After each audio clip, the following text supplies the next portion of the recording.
नमस्कार आप सभी का। उम्मीद है स्वस्थ होंगे, मस्त होंगे और अपनी अपनी तैयारी में व्यस्त होंगे। हाँ, व्यस्त तो हो नहीं तुम लोग, मजा नहीं आता है ना। कल अपन ने मुर्गियों की नस्लें देखी थी। आज मुर्गियों के प्रमुख रोग, जो मुर्गियों में रोग पाए जाते हैं, उनके बारे में अपन देख लेते हैं। फटाक से, है ना।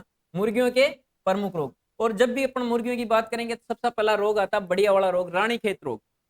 रानीखेत रोग, रानीखेत एक जगह है, वहां पे सबसे पहले फैलाता रोग, तो इसलिए इस डिजीज को क्या कहा जाता है, रानीखेत। ठीक है। हाँ, यहाँ से आपके क्वेश्चन बनेंगे, तो आपको बड़े ध्यान से देखना क्वेश्चन कहां से बनेंगे, ये भी मैं बताता हूँ। ठीक है। रानीखेत की हम बात करेंगे तो सबसे पहले प्रभावी जो पक्षी होते हैं, कौन से पक्षी सबसे ज्यादा प्रभावी होंगे, तो इसमें मुर्गी, और मुर्गियों में भी सब कौन से वाले, चूजे, जो कि छोटे बच्चे होते हैं। ठीक है। प्रभावी समय यानी कि कौन से समय में फैलता है ये, वर्षा ऋतु में। सबका अलग अलग समय होता है। सारे रोग जो फैलेंगे वो क्या है कि सीजनल होते हैं, कोई गर्मियों में फैलता है, कोई सर्दियों में फैलता है, और कोई वर्षा ऋतु में फैलता है। तो ये कब फैलेगा, वर्षा ऋतु में। प्रत्येक जो रोग होता है वो किसी विशेष शरीर के एक अंग को इफेक्ट करता है। जैसे कि एंथ्रेक्स की बात कर रहे थे, तो एंथ्रेक्स किसको करता है, प्लीहा या तिल्ली को। ठीक है। एफएमडी, खुरप का मुंह पका रोग, किसको करेगा, वो खुरों को, यानी कि खुरों में छाले हो जाते हैं, मुंह में छाले हो जाते हैं, श्वसन नाल जो वगैरह होती है उसको प्रभावित कर देता है। ठीक है। ऐसे ही जैसे कि ब्लैक वाटर था, या जिसे लंगड़ी कहा जाता है, वो किसको कर रहा था, वो पुट्ठों को कर रहा था, जो पिछले वाले जो पुट्ठे होते हैं उसको। या और खिड़किया जो रोग था वो किसको कर रहा था, वो आहार नाल को इफेक्ट कर रहा था। वैसे सब इफेक्ट करते हैं। रानीखेत किसको करेगा, श्वसन तंत्र और तंत्रिका तंत्र, दोनों को ये क्या करता है, इफेक्ट करता है, और इस पे इफेक्ट करता है। रोग कार्य की बात करेंगे तो ये किसके जनित रोग हैं, वायरस जनित रोग हैं। और किससे फैलता है, पेरोमिक्सो, किससे, पेरोमिक्सो जो वायरस होता है उसकी कौन सी टाइप है, टाइपस्ट से फैलता है, पेरोमिक्सो टाइपस्ट से। ठीक है। अब इस वायरस को कैसे नष्ट किया जाता है, निर्जलीकरण, वह पेरा बैंगनी किरणों से नष्ट किया जाता है। पेरा बैंगनी किरणें कौन कौन सी होती है, पेरा बैंगनी किरणें जानते हैं? हाँ, सूर्य से आने वाली किरणें, उनको कौन रोकती है, ओजोन गैस रोक लेती है बीच में, वरना अपन भी नष्ट हो जाए, अपन भी नष्ट हो सकते हैं उसे। ठीक है। अब लक्षण देखो, ये कैसे लक्षण प्रकट करता है इस रोग में। रोग की प्रारंभ अवस्था में पक्षी छींकता है, पक्षी को क्या आएगी, छींक आएगी, कांसता है, एवं श्वास लेने में दिक्कत आती है। पहले अपन ने बात की थी कि भाई ये किसको इफेक्टिव करता है, श्वसन तंत्र को इफेक्टिव करता है। तो पक्षी क्या करेगा, छींकेगा, कांसेगा और श्वास लेने में दिक्कत आएगी। ठीक है। इसके बाद पक्षी क्या करेगा, पक्षी खाना पीना बंद कर देता है, खाना पीना बंद कर देता है। ठीक है। श्वास लेने में परेशानी होने के कारण पक्षी मुंह से श्वास लेता है। जब नाक रुक जाएंगे, नाक से श्वास नहीं आ रही है, तो श्वास कहां से लोगे, तुम लोगों को जुकाम हो जाए तो फिर क्या करते हैं कि भाई नाक से नहीं आ रहा तो मुंह से ले लो।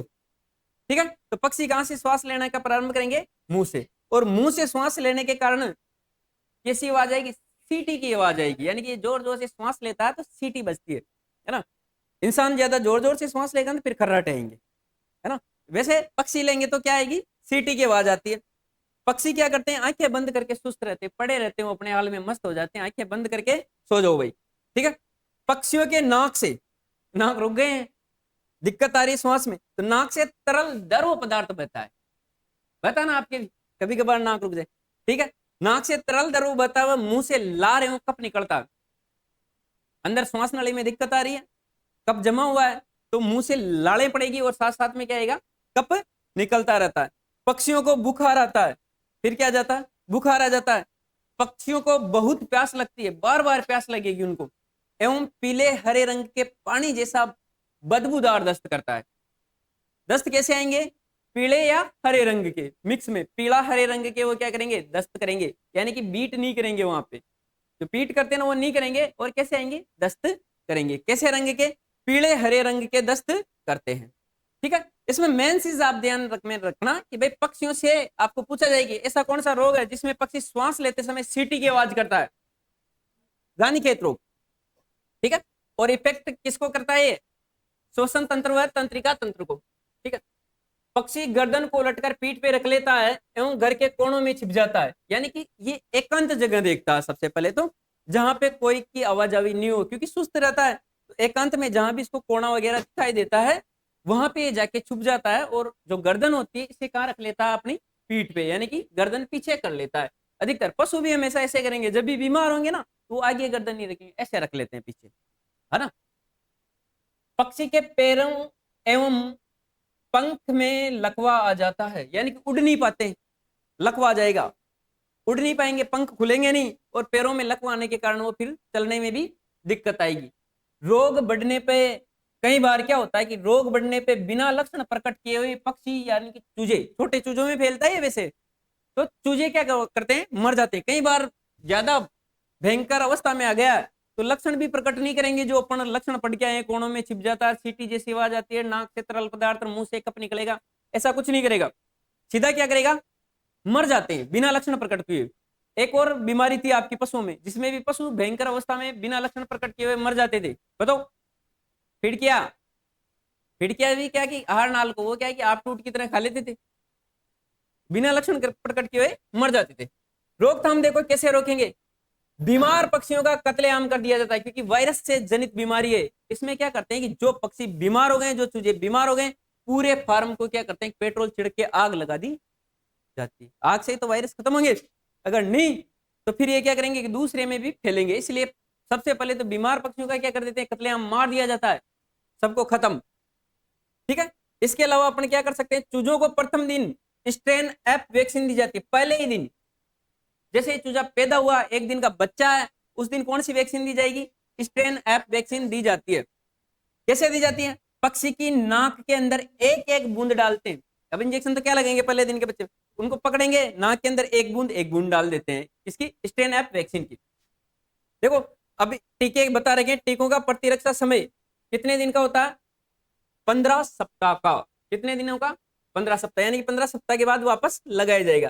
देखो पहला टीका देखो, स्ट्रेन ऐप तो दे रहे थे आप नाक से, उसके बाद स्ट्रेन R2B, ये वैक्सीन मुक्तेश्वर भी कहा जाता है, इसको क्या कहा जाता है, वैक्सीन मुक्तेश्वर का टीका लगाते हैं। स्ट्रेन R2B को क्या कहेंगे, वैक्सीन मुक्तेश्वर, इसका टीका लगाते हैं। ये कितनी उम्र में लगाया जाता था, 8 से 12 सप्ताह की उम्र में। पहले कौन सा था, होते ही तो स्ट्रेन ऐप लगाना, उसके बाद जैसे ये 15 रक्षा सप्ताह करेगा, लेकिन आपको वापस 12 सप्ताह की उम्र में कौन सा लगाया जाना चाहिए, स्ट्रेन R2B या मुक्तेश्वर वैक्सीन, ठीक है। इसके पश्चात ये क्या करता है, ये जो होता है ये 8 से 12 सप्ताह की उम्र में लगाएंगे, ये जीवन पर्यंत प्रतिरक्षा का कार्य करता है। यानी कि जो वैक्सीन मुक्तेश्वर लगा दी, उसके बाद क्या हो जाता है, मुक्तेश्वर, यानी कि पक्षी मुक्त हो जाता है इस बीमारी से, इसीलिए इसका नाम क्या रखा है, मुक्तेश्वर। आगे देखो दूसरा रोग, चेचक, मुर्गियों का ये भी मुख्य रोग ही है, ऐसे मान के चलो, ठीक है। ये भी वायरस से फैलता है। प्रभावी पक्षी कौन है, मुर्गियां। कितनी उम्र की तक, 8 से 12 सप्ताह की। पहले वाले में कौन पक्षी थे, चूजे, जो कि छोटे बच्चे थे। यहाँ पे 8 से 12 सप्ताह की मुर्गियां, यानी कि बड़ी जो मुर्गियां होती है, जो अंडा देने का काम कर रही होती है, वो मुर्गियां, ठीक है। इसका एक बढ़िया चीज है कि यह रोग जीवन में एक बार होता है, यानी कि एक तरीके से जो चेचक होती है, इसे माता रोग कहा जाता है ना, शरीर पे पुंछियां हो जाती है, माता। हाँ, चिकन पॉक्स, अंग्रेजी में क्या कहते हैं, इसे चिकन पॉक्स कहते हैं। इंसानों में होता है ना चिकन पॉक्स, ऐसा माना जाता है कि एक बार जिसको हो गई वापस नहीं होती है। हाँ, क्योंकि शरीर क्या करता है कि प्रतिरक्षा बढ़ा लेता है, ऐसा ही है इसमें भी। तो मुर्गियों में भी एक बार माता आएगी, उसके बाद नहीं आएगी, निकल गई तो ठीक है। पक्षी खूब मरते हैं इसमें भी। प्रभावी समय ग्रीष्म ऋतु। हाँ, रानीखेत का कौन सा था, वर्षा ऋतु। इसका कौन सा है, ग्रीष्म ऋतु। रोग कारक वायरस कौन सा, बोरेरा एवियम। लक्षण देखो 3 प्रकार की होती है चेचक। कितने प्रकार की होती है, 3 प्रकार की। सूखी चेचक, हाँ, जिसमें कुराट आ जाएंगे, कुराट जैसे है ना। दूसरी होती है आर्द्र चेचक, यानी कि नम, ठीक है। एक होती है कोराइजा चेचक, ठीक है। अब देखो सूखी चेचक क्या होती है। सूखी चेचक में कलंगी चेहरे एवं गलकर्म पर, गलकर्म जो गले के वहां पे जो झिल्ली होती है वहां पर सूखी पपड़ी जम जाती है, यानी कि सूखी सूखी सी पपड़ी जम जाएगी, वो होती है सूखी चेचक। कलंगी जो ऊपर मुर्गियों के वहां पे सिर के ऊपर कलंगियां होती है ना, उसमें उसमें क्या लगेंगे, थोड़े थोड़े धब्बे लगेंगे, और ऐसा लगेगा भाई सूखी सूखी पपड़ियां जम जाती है। कोई भी पुंसी होती है तो फिर उसके बाद वो सूख जाता है ना, वैसे चेहरे एवं गलकर्म पे, यानी कि गले के वहां पे सूखी पकड़ी जम जाती है। आर्द्र चेचक या नम चेचक किसे कहेंगे, इसमें मुख यानी कि मुंडा, ग्रास नली की म्यूकिस झिल्ली प्रभावित होती है, यानी कि थोड़ी सी क्या है कि थोड़ी सी, ये तो कम भयंकर, ये इससे ज्यादा भयंकर। इसमें भी क्या होता है कि भाई मुंह में छाले हो जाएंगे, और जो ग्रास नली की जो म्यूकस झिल्ली है, ग्रास नली जानते हो ना क्या होती है, किस काम में आती है, हाँ हाँ हाँ, भोजन के पाचन में। तो ग्रास नली के ऊपर एक म्यूकस झिल्ली होती है, वो भी क्या हो जाती है, इसमें प्रभावित होती है, यानी कि वो इफेक्टिव हो जाती है। अगला कोराइजा चेचक, इसमें नासिका में संक्रमण होता है, यानी कि इसमें संक्रमण किसमें फैलेगा, नाक में, नाक के द्वारा इसमें क्या होते हैं, संक्रमण। अब देखो इसके लक्षण, देखो सामूहिक लक्षण, पक्षियों की कलंगी, चेहरा, चोंच, यहां तक कि चोंच, टांग, त्वचा, पलकों पर छोटे छोटे फफोले हो जाते हैं। सबसे पहले माता निकलेगी ना, तो क्या होंगे, पुंसियां होंगी, पपोले होंगे, छोटे छोटे दानेदार जो है कि उभार आ जाती है। ये पपोले शुरुआत में जब हल्के भूरे रंग के होते हैं, जब निकलेंगे तब कैसे होंगे, हल्के भूरे रंग के, जो बाद में गहरे भूरे रंग के होकर सूख जाते हैं। भाई कुछ नहीं करेंगे ना अपन, ये 2-4 दिन में अपना इफेक्ट दिखाएगा, 2-4 दिन के पश्चात ये जो फफोले हुए हैं वो ऑटोमेटिक धीरे धीरे क्या हो जाते हैं, सूख जाते हैं। ठीक है, पक्षियों को तेज बुखार आता है, सभी जो रोग होते हैं सभी में तेज बुखार आता है ना, घबराने की जरूरत नहीं। सिर में सूजन होती है, सबसे भयंकर क्या होता है कि इनके सिर में सूजन हो जाती है जिससे पक्षी मर जाते हैं। श्वास नली में सूजन आ जाने से, श्वास नली का यानी कि नासिका का जो संक्रमण होगा, कोराइजा चेचक जिसे कहते हैं, ठीक है, इसमें श्वास नली में सूजन आ जाने से लसलसा पदार्थ का स्राव होता है, यानी कि वही नाक से क्या निकलेगा, लसलसा पदार्थ निकलता ना, वो वाला। और श्वास नली में क्या आ जाती है, सूजन आ जाती है। ठीक है, रोकथाम देखो कैसे रोकोगे आप इसको, चिकन पॉक्स वैक्सीन लगाते हैं। कौन सी वैक्सीन लगाएंगे, चिकन पॉक्स। ठीक है, इसका प्रतिरक्षा का समय कितना होता है, 3 माह। 3 माह तक ही ये क्या करेगा, प्रतिरक्षा। फाउल पॉक्स वैक्सीन लगाते हैं। दूसरी क्या लगाते हैं, foul pox vaccine. Chicken pox लगाएंगे, फाउल पॉक्स लगाएंगे। फाउल पॉक्स क्या करेगी, जीवन पर्यंत रक्षा करता है, यानी कि एक बार लगा दिया, इंसानों में भी लगाया जाता है, जैसे कि टीके लगते हैं जब बच्चे वगैरह होते हैं ना, तो टीकाकरण का समय चलता रहता है, जब छोटे बच्चे होते हैं लगाते हैं। कई टीके जो होते हैं कि वो गर्भ में लगाए जाते हैं, गर्भवती माताओं को लगाए जाते हैं, ना लगाए जाते हैं, वैसे टीका लगा देते थे। क्या करते हैं कि जीवन पर्यंत रक्षा। आजकल चेचक होता नहीं है ना इंसानों में, क्योंकि हम पहले क्या करवा देते हैं, टीकाकरण करवाते हैं, कसरा वगैरह का, इनका पहले टीका लगा लेते हैं। उपचार देखो कैसे करोगे, पक्षियों के घावों पर सिल्वर नाइट्रेट व पिक्रिक अम्ल का घोल लगाते हैं। कौन सी अम्ल, पिक्रिक अम्ल, हाँ पिक्रिक अम्ल का घोल लगाते हैं।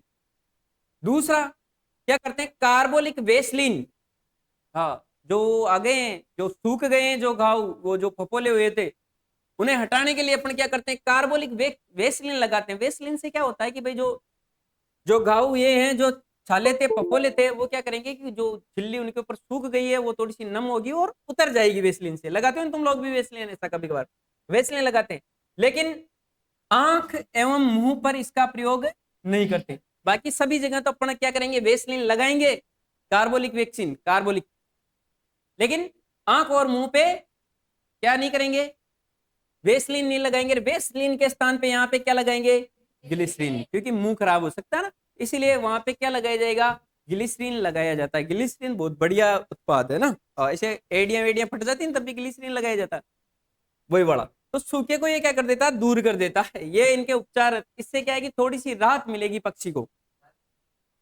हाँ हाँ, छाले में भी ग्लिसरीन। अगला खूनी पेचिस, हाँ पेचिस यानी कि दस्त जो होते हैं उसका है। ठीक है, प्रभावी उम्र होती है 3 से 12 माह के पक्षी प्रभावी होंगे। इस रोग में चूजे दड़बे में आकर अचानक मर जाते हैं। पक्षी कहाँ आएंगे, जो दड़बा होता है जहां पे उनको रखा जाता है उसे कहते हैं दड़बा। चूजे या मुर्गियों को जहां रखते हैं ना, मुर्गियों के घर क्या कहलाते हैं, दड़बे। दड़बे में चूजे आ जाते हैं और वहीं पे दबड़े लिखा हुआ क्या, हाँ दड़बे। ठीक है, अचानक मर जाते हैं। रोग कारक देखो इसका, प्रोटोजुआ से फैलेगा। किससे फैलता है, प्रोटोजुआ जनित रोग है। पूछा जा सकता है कि खूनी पेचिस कौन किसके द्वारा फैलता, तो प्रोटोजुआ से फैलता है। सर्रा डिजीज किससे फैलता था, सर्रा, ऊंट में सर्रा, वो भी प्रोटोजुआ से। हाँ, ट्रिप्नोसोमा एवेंसाई इसका रोग कारक था, याद है, हाँ ट्रिप्नोसोमा एवेंसाई, इसको फैलाने का काम कौन करती थी, गोमक्षी। देखो इसके रोग कारक का नाम है इमेरिया टेनिला, इमेरिया टेनिला। देखो प्रोटोजुआ की कुल 9 प्रजातियां, कितनी प्रजातियां, कितनी स्पेसीज, 9 स्पेसीज इस रोग को फैलाने का कार्य करती है।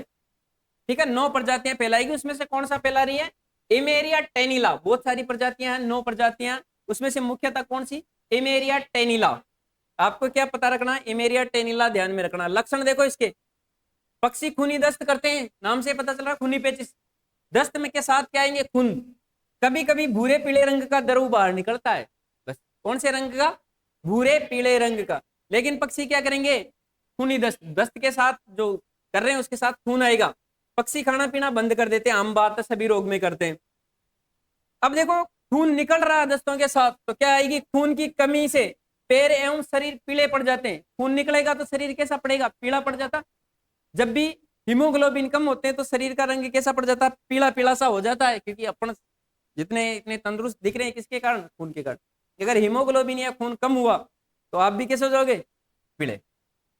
रोगी पक्षी सुस्त होकर चक्कर काटने लगता है तथा बैठने पर पलकें झपकने लगता है। यानी कि जो पक्षी बीमार है वो क्या करता है, वो चक्कर काटता है इधर उधर, और जब भी वो बैठेगा तो सुस्त सुस्त लगेगा और अपनी पलकों को क्या करेगा, बंद करेगा, खोलेगा, फिर बंद करेगा, मन नहीं लगेगा उसका, उदास बेचैन हो जाता है। कैसा हो जाता है, बेचैन। देखो बड़ी आंत का ऊपरी भाग बढ़ जाता है, पक्षियों में जो बड़ी आंत होती है उसका भाग बढ़ जाता है और उसमें पीले भूरे रंग का रक्त भर जाता है, पीले भूरे रंग का रक्त भर जाता। इसका इकट्ठे होने से आंत की कोशिकाएं फट जाती है एवं पक्षियों की मृत्यु हो जाती है। मृत्यु होने का कारण क्या है कि जो बड़ी आंत है उसका हिस्सा बढ़ेगा और उसमें कौन सा रक्त भर जाएगा, पीले भूरे रंग का। लाल रंग का होता है ना वैसे रक्त, लेकिन रक्त निकल गया, कमी आ गई है तो रक्त कैसा हो गया, पीले भूरे रंग का। पीले भूरे रंग का रक्त भर गया और ये ज्यादा बढ़ता जा रहा, बढ़ता जा रहा, बढ़ता जा रहा है, तो कोशिकाएं फट जाएगी, और कोशिकाएं अंदर फटी तो पक्षियों की मौत, मृत्यु। रोकथाम देखो कैसे करेंगे, समय समय पर मुर्गी फार्म को जीवाणु रहित करना चाहिए। यानी कि जो कार्बोलिक एसिड वगैरह है, फिनाइल है, इनके द्वारा इनको क्या करना चाहिए, धोना चाहिए, यानी कि छिड़काव करना चाहिए, क्योंकि वहां पे बैक्टीरिया, प्रोटोजुआ, वायरस वगैरह नहीं पनपे, इसलिए इनकी समय समय पे क्या करना चाहिए, मुर्गी फार्म को जीवाणु रहित करना चाहिए। दूसरा क्या है कि चूजों को संतुलित आहार देकर उनकी प्रतिरक्षा बढ़ाते हैं। यानी कि जो चूजे हैं उनको अपन सारा ही बढ़िया वाला आहार देंगे, कार्बोहाइड्रेट, प्रोटीन, वसा, विटामिन या मिनरल्स वगैरह उनको अच्छा मिलता रहेगा, तो उनमें क्या होगी, प्रतिरक्षा बढ़ेगी। प्रतिरक्षा बढ़ेगी तो वैसे ही खूनी पेचिश वगैरह नहीं होंगे, है ना। एक बार प्रतिरक्षा अच्छी होती है ना तो रोग आ भी जाए ना तो 1-2 दिन में या वैसे ही थोड़ा बहुत असर आके निकाल देता है ना, निकल जाते हैं। लेकिन अगर प्रतिरक्षा तंत्र कमजोर है तो फिर उसमें एक रोग आएगा, एक के साथ दूसरे बहुत सारे डिजीज आ जाते हैं, ठीक है। तो प्रतिरक्षा बढ़ाते हैं। उपचार क्या करते हैं, सल्फा ड्रग्स, हाँ सल्फर युक्त जो भी ड्रग्स होते हैं या जो दवाइयां होती है वो दी जाती है। हाँ सल्फामेजाथिन, हाँ सल्फाक्विनोजाइलिन की 0.5% पीने के पानी के साथ, पीने के जो पानी होते हैं उसमें मिला दी जाती है सल्फर युक्त या सल्फर ड्रग्स जो होती है उनको, और फिर इनको पक्षियों को पिलाए जाते हैं सल्फर से, ठीक है, पानी के साथ दी जाती है। अगला रोग देखो मरेक्स, ठीक है, हाँ मरेक्स रोग 1 से 5 वर्ष की मुर्गियों में प्रभावी होता है। रोग कारक क्या है इसका, वायरस, वायरस का नाम क्या है, हर्पिज वायरस। कौन सा वायरस, हर्पिज वायरस। उपचार देखो इसका एमडी, यानी कि मरेक्स जो रोग होते हैं इसकी जो वैक्सीन होती है वो लगाई जाती है 1 सप्ताह की उम्र में। जुलपत्ती रोग के वायरस, जुलपत्ती क्या होता है, जुलपत्ती जो जड़ में जो जीव रहते हैं जैसे कि बतख वगैरह टर्की रहती है ना, उनके अंदर ये क्या है कि वायरस को, एक बार आपने पहले भी देखा होगा वायरस में क्या है कि एवियन जो वायरस होते हैं उनके टीका, जीटी वैक्सीन वगैरह ऐसे बताया था मैंने, गो टिश्यू वैक्सीन, ये क्या करते हैं कि दूसरे शरीर में इसको प्रवेश करवाया जाता है और वहां से फिर उसकी क्या निकाली जाती है, वैक्सीन। तो जलपत्ती रोग के वायरस का आयातित टीका लगाते हैं, यानी कि जो जड़ में रहने वाले जीवों में जो वायरस लगते हैं उनका वायरस से टीका निकाला और इसमें लगा देते हैं। कौन से रोग में, मरेक्स रोग में। तो आपको यह पता रखना है कि जुलपत्ती रोग के वायरस का जो टीका लगता है वो कौन से डिजीज में लगाते हैं, तो मरेक्स रोग में लगाते हैं। ये मुर्गियों के रोग खत्म, इसी के साथ आपकी मुर्गियों की जो कुंकट पालन था वो भी खत्म हो जाता है ना। अब पढ़ते हैं नेक्स्ट टॉपिक, ठीक है, ओके, धन्यवाद।